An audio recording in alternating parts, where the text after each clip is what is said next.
Bold and the Beautiful ends up in 5th place for August 2022.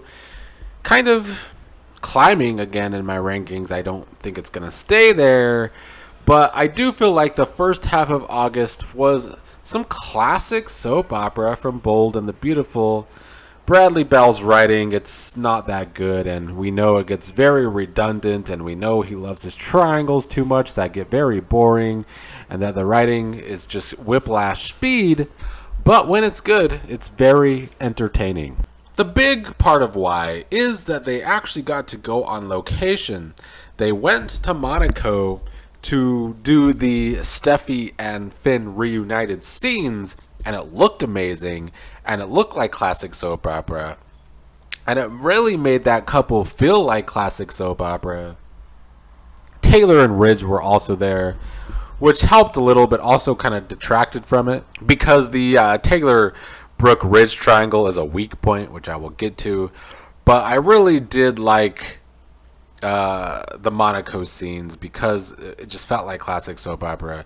A couple getting a reunion like that doesn't happen anymore in American soap operas, so big ups to Bold and the Beautiful for pulling that off well. I have to give them credit for that. Now, Ridge kissing Taylor in Monaco to continue the triangle here after he chose Brooke like usual. This is just so redundant because they write Taylor and Brooke like kids and idiots, and like they have no self-worth, and they're fighting for Ridge, who doesn't even come off like somebody they should be fighting for. It's just not good. This triangle is so played out. It's been played out for a long time. It was played out after its first few years of happening, honestly. So the fact that it's still being played out in 2022, at first I was giving it a chance because it's new actors, really. It's not the same Ridge as Forever. It's not Ron Moss. It's not Hunter Tylo as Taylor. So there's two new actors in the roles, but it's the same old triangle, and Bradley Bell's writing for it is too redundant. It's not working. You know, they had their little paint fight, which was a little entertaining, but not entertaining enough for me to roll with this triangle. We also have Carter and Quinn going to have an abrupt ending since Renee Sofer left the show because they wanted to put her on recurring, and she said, nah, I got more self-worth than that. So probably a mistake there from Bradley Bell. Although the character of Quinn isn't really that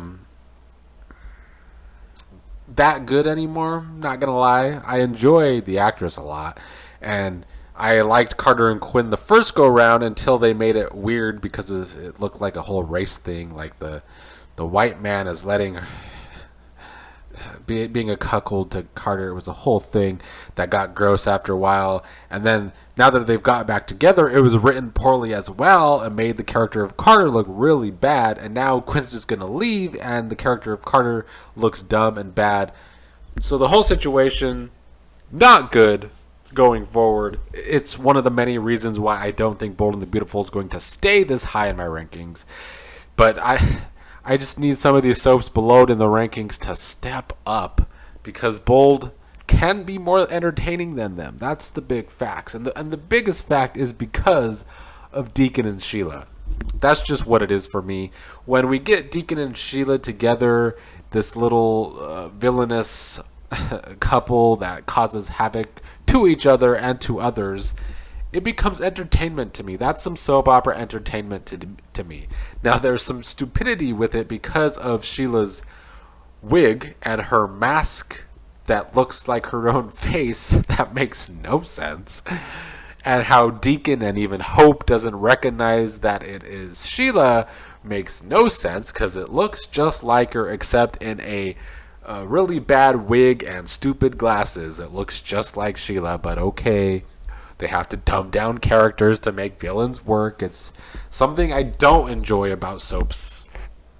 However, this has entertained me at least, and sometimes to me that's all that matters. Does it make it the best soap opera of the month? No, but it makes it one of the entertaining ones at least. So Deacon was drinking, ran into Sheila in a wig, and they ended up together. And then it's revealed that it's Sheila because she is missing a toe. And the excuse was Sheila was dead because she was mauled by a bear, and all that remained was her toe. They really zoomed in on that toe too, which was kind of gross, but it was funny because when they slept together and Deacon woke up, he said, "Daddy's back." But then she revealed it to be Sheila, and she said, "Mama's back." I enjoyed that line. It entertained me, which is the theme for this show right now. It got a little entertaining again. The writing's still weak, but I've enjoyed the entertainment. I just think these two characters together continue to work and continue to be entertaining. Unlike the rest of the show when they're having the same conversations over and over and over and over. Deacon and Sheila can have the same conversations all week long, but it entertains me, okay? They work together. We got a little bit of Bill and Lee early in the month. I hope they continue to pursue those two characters together. It's still an odd pairing for Dollar Bill, but I like them together because I enjoy the character of Lee, and I hope they continue to go in that direction. It will be interesting when Sheila is eventually revealed and Lee is revealed to be alive to her. It could be entertaining there. There's potential there. But I do hope we get more Bill and Lee as well because I enjoy that. And it's good to see Bill in a storyline again. Another story they've kind of pulled out of nowhere is Thomas wanting custody of Douglas. And that's one of the things creating drama between Taylor and Brooke as well because of their children. And the Logans think Thomas is still unstable and shouldn't have Douglas. Not enjoying this, and I hope this ends really, really soon. Because if this is still going on in September, then Bold and the Beautiful will sink in my rankings very quickly, because I'm not enjoying this story at all.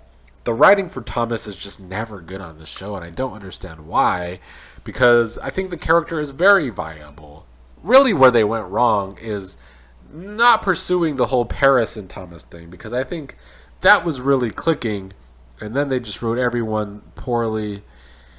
It sucks that they didn't go in that direction because I think it would have been better for real. Alright. Well, overall though, I think, they bring some entertainment. It really clicks for me on this show when Sheila and Deacon get to be entertaining together. I do wish they would do more with Deacon, though. It all usually seems to revolve around Sheila, though, and I think Deacon plays a big part in the entertainment. I would like to see more from Deacon. But overall, the writing is still weak, of course. But they did a really good things with the classic soap opera and Monaco reunion. We got Deacon and Sheila together again. I enjoy the early parts of Bill and Lee's potential. But there's a lot of downers too. It's kind of a mixed bag because the Ridge-Brooke-Taylor triangle isn't working. Thomas wanting custody isn't working. It's not entertaining.